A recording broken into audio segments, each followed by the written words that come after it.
Kalau seseorang itu sudah tersentuh oleh dzikir, jiwanya tenang, hatinya tentram, damai, pikirannya tertata, nafsu terkendali, dan perbuatannya terarah, itu lama-lama dia akan berproses dalam jalan pendewasaan jiwa. Apa istilah Jawane wong asepuh kang sepi hawa, kayak gitu.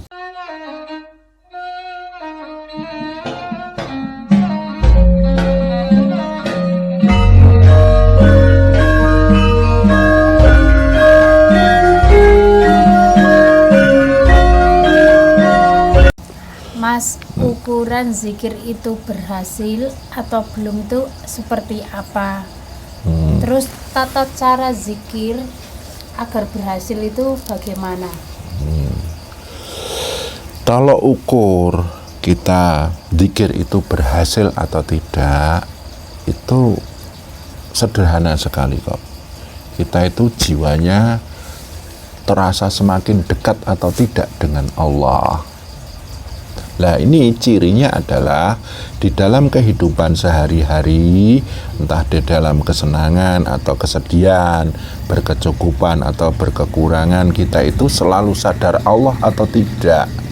Kalau kita selalu sadar Allah, entah apapun keadaan diri kita, entah bahagia, entah menderita, entah senang atau susah, kita selalu sadar Allah. Kemudian kita melafadzkan namanya Allah, Allah, kayak gitu. Terus kita puja-puji sifatnya, subhanallah, alhamdulillah, Allahu Akbar. Itu salah satu titik keberhasilannya. Terus selanjutnya adalah disebut zikir kita itu berhasil adalah jiwa kita itu tenang. Terus ketenangan itu bisa mendarah daging dalam diri kita. Kita itu menjadi satu pribadi yang tenang. Kemudian pikiran kita itu tertata, nafsu kita itu terkendali. Dalam artian kita bisa mengendalikan nafsu, bukan justru nafsu yang mengendalikan kita, atau istilahnya kita terjebak oleh nafsu kita sendiri, emosional kayak gitu. Terus selanjutnya perbuatan kita itu terarah. Terarah kemana? Terarah kepada hal-hal yang baik, terarah kepada hal-hal yang berguna, sehingga kita itu akan menemukan satu akibat yang baik dan berguna pada diri kita. Seperti itu.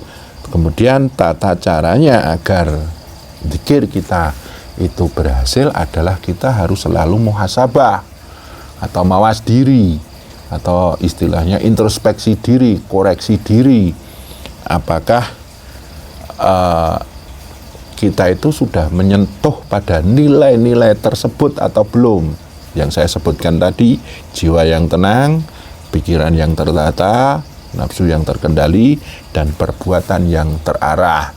Ketika kita melakukan zikir kok justru jauh dari nilai-nilai itu, maka zikir kita bisa dikatakan belum berhasil.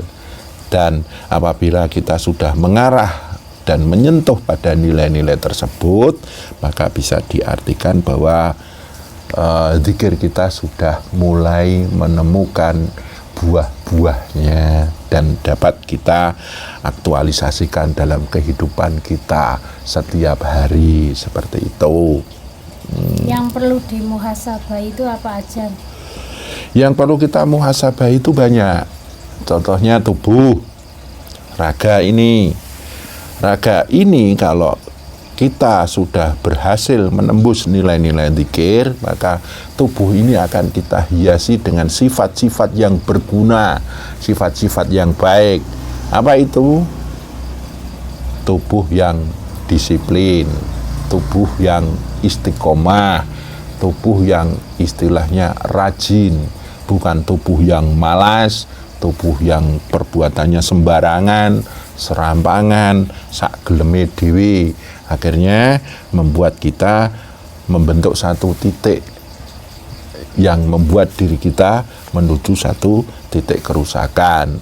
Orang yang malas, orang yang serampangan, semaunya sendiri, sesungguhnya dia itu sedang menuju satu titik kerusakan. Terus yang kedua adalah yang perlu kita muhasabai adalah nafsu kita. Nafsu kita itu setelah kita melakukan dzikir, apakah nafsu kita itu lebih terkendali atau tidak? Ataukah istilahnya justru kita dikendalikan nafsu?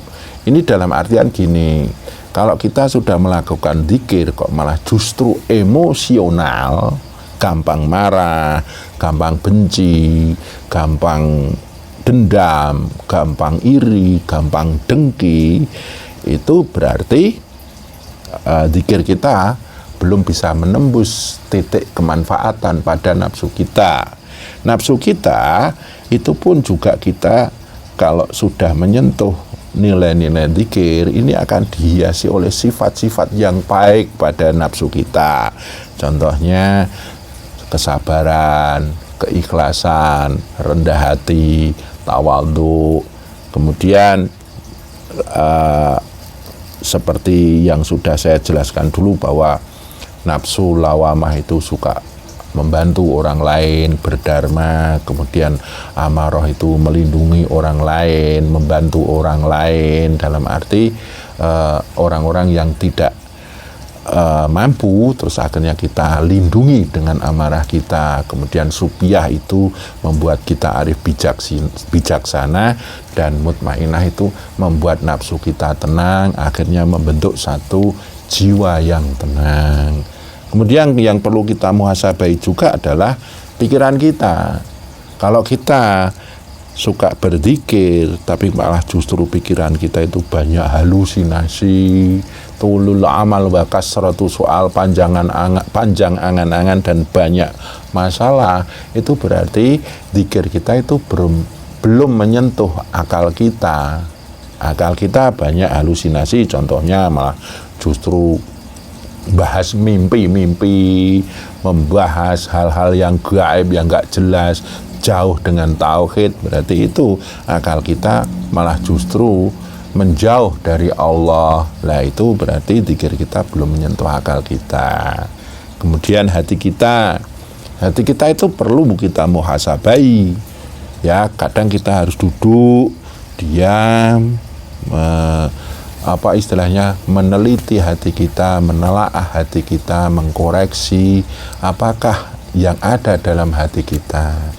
Kan kadang hati ini isinya adalah kebencian, dendam, iri, dengki, hasut, terus istilahnya suka melihat keburukan orang. Berarti hati kita ini belum tersentuh oleh zikir.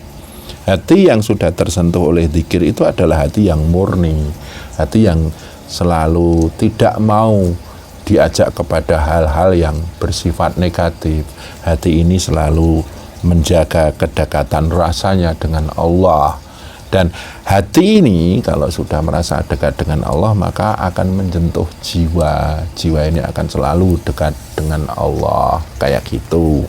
Dan introspeksi ini atau muhasabah diri ini harus kita sering lakukan untuk mengiringi zikir-zikir yang sudah kita lakukan.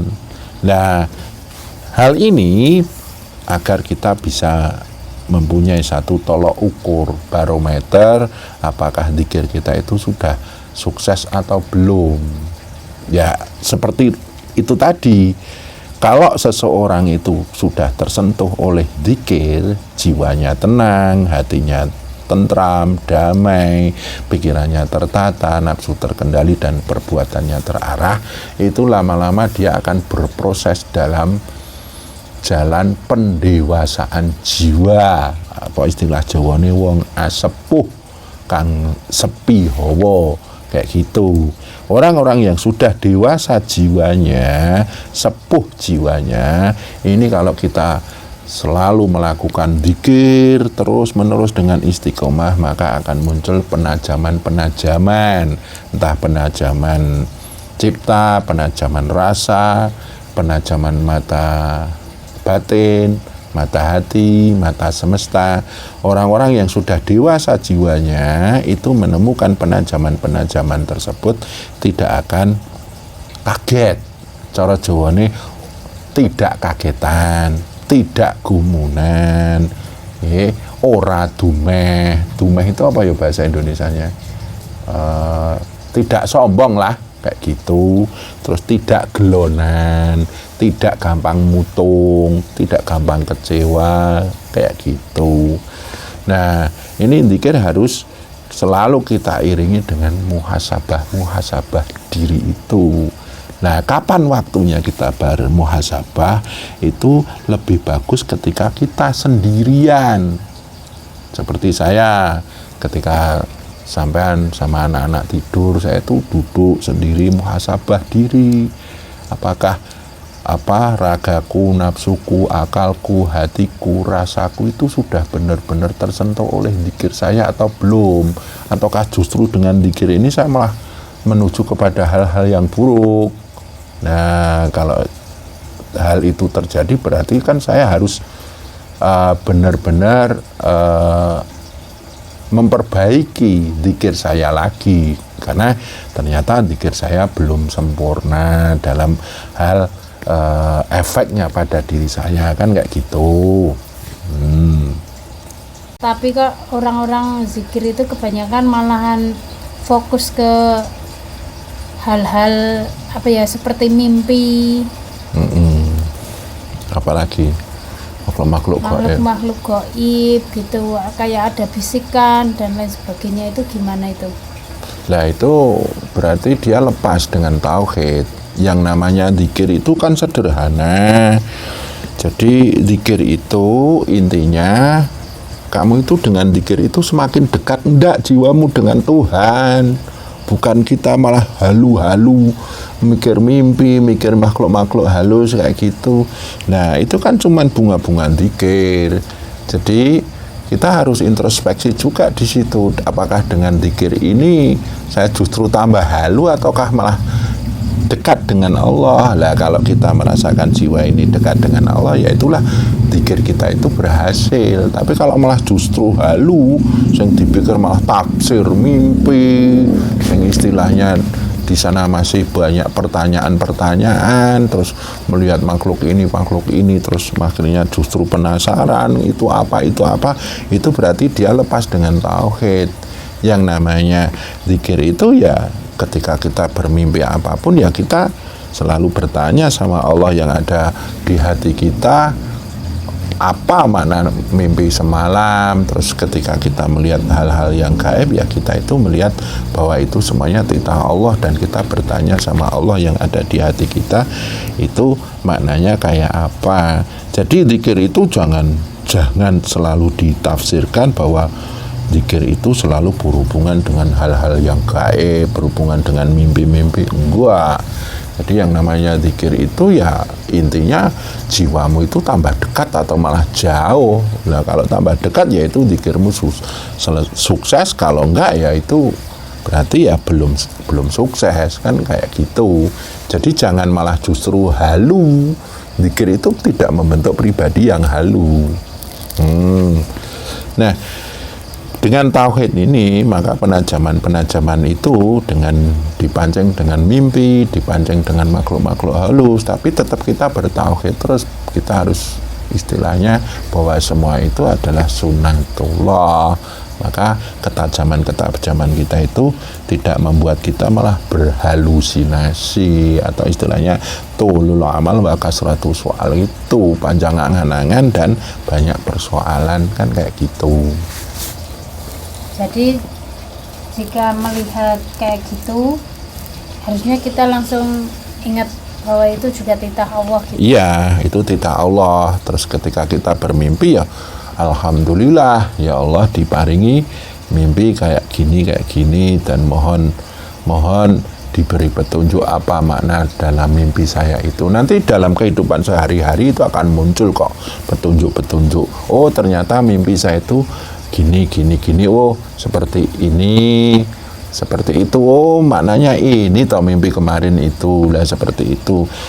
Jangan justru malah jadi satu hal yang membuat kita maknanya ini itu namanya mensikapi mimpi dengan logika, tidak dengan tauhid. Mensikapi alam gaib dengan logika, tidak dengan tauhid. Ingat, yang namanya zikir itu menegakkan tauhid, terus menembus titik ketenangan jiwa, seperti itu. Jadi jangan halu. Nek halu ya itu namanya lepas dari tauhid kan, ngono kuwi. Halu itu kan bermuara di akal kita. Kalau istilah Arabnya kan tahayul, nanti berhayal, ya nggak jelas kan kayak gitu. Jadi kita harus kembali kepada awal akhir, zat ghaibul ghuyub, huwa Allah, zahir batin, ngono kuwi.